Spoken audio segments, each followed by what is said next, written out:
Direction Israël, la Cour suprême rappelle le gouvernement de Netanyahou au respect de la loi. Le ministre de l'Intérieur, Aryeh Deri, vient d'être démis de ses fonctions.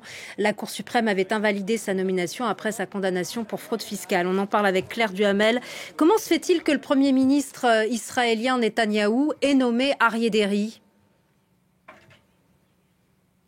Bonjour. Oui, Aryeh Deri, c'est un ministre qui avait été condamné en 2021 à de la prison avec sursis pour fraude fiscale. Malgré cette condamnation, il avait été nommé ministre de la Santé et de l'Intérieur par Netanyahou fin 2022. Pourquoi ? Eh bien, tout d'abord parce que Netanyahou avait besoin de son parti, le parti Shas, pour gouverner en Israël, puisque c'est le deuxième parti le plus puissant de la coalition.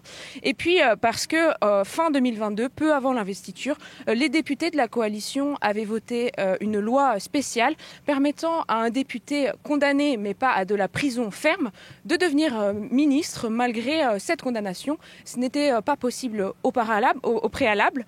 Mercredi, la Cour suprême a émis sa volonté d'annuler cette nomination de Aryeh Deri.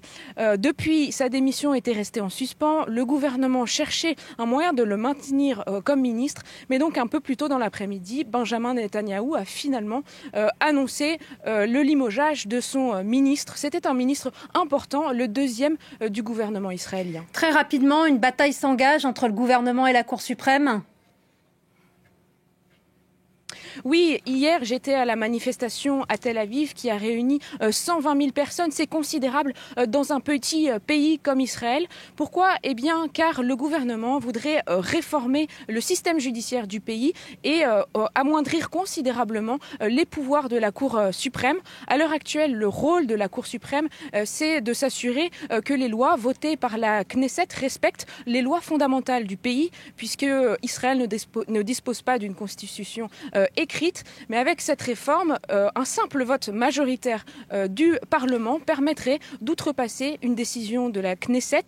Pour les supporters de cette réforme, il est important de réformer la Cour suprême car elle a trop de pouvoir sur les députés élus par le peuple, mais ce n'est pas l'avis de ceux qui sont contre, présents donc en nombre hier à Tel Aviv, qui considèrent que cela pourrait remettre en cause la démocratie israélienne. Merci Claire Duhamel.